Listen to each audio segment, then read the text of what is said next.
வணக்கம் DPK tax. மூன்று முடிச்சு சீரியலில் நியாஸ் சுவாதி மட்டும் இல்லாமல் எல்லா நடிகர்களுமே ரொம்பவும் சூப்பராக நடிச்சிட்டு வராங்க. அதுலேயும் குறிப்பாக சின்ன சின்ன கதாபாத்திரங்கள் நடித்தாலுமே அவங்களோட நடிப்புமே ரொம்பவும் சூப்பராக இருக்குது. அதுலேயும் சூர்யா கல்யாணம் காம்போவுமே எப்போவுமே சூப்பராக இருக்கும். இதில் கல்யாணம் கதாபாத்திரத்தில் நடிக்கிற பற்றின சில தெரியாத தகவலை தான் நம்ம இந்த வீடியோவில் பார்க்க போகிறோம். மூன்று முடிச்சு சீரியலில் கல்யாணம் கதாபாத்திரத்தில் வேலைக்காரர் கதாபாத்திரத்தில் ரொம்பவும் சூப்பராக நல்லா ஃபன்னாக ரொம்பவும் எமோஷனலாக எல்லா காட்சிகள்லையுமே சூப்பராக நடிக்கிறவரோட உண்மையான பேர் செல்வம். இவர் இதுக்கு முன்னாடியே சில சீரியல்களில் ஜூனியர் ஆர்டிஸ்ட்டுமே ஒர்க் பண்ணியிருக்காரு. குறிப்பாக இவர் ரொம்பவும் பிரபலமான சீரியல் என்னென்னா வானத்தை போல சீரியல். இந்த சீரியலில் புலிக்குட்டின்ற கதாபாத்திரம் மூலயமா இவர் அறிமுகமாக இருப்பார்.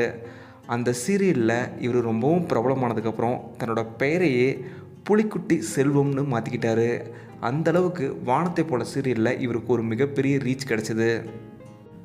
அதை தொடர்ந்து திரும்பவும் இவருக்கு சன் டிவிலேயே மூன்று முடிச்ச சீரியல்லையுமே வாய்ப்பு கிடச்சிருக்கு. தமிழ் உச்சரிப்புனா இவருக்கு அவ்வளோ அழகாக வரும். இவரோட குரல் வலிமையுமே ரொம்பவும் சூப்பராக எஃப்எம்மில் பேசுகிறவங்க மாதிரி இருக்கும்.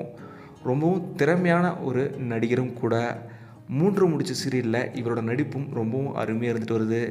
இவரோட நடிப்பு மூன்று முடிச்ச சீரியலில் கல்யாணம் கதாபாத்திரத்தில் எவ்வளோ உங்களுக்கு பிடிக்குங்கிறத மறக்காமல் கீழே கமெண்ட்டில் சொல்லுங்கள்.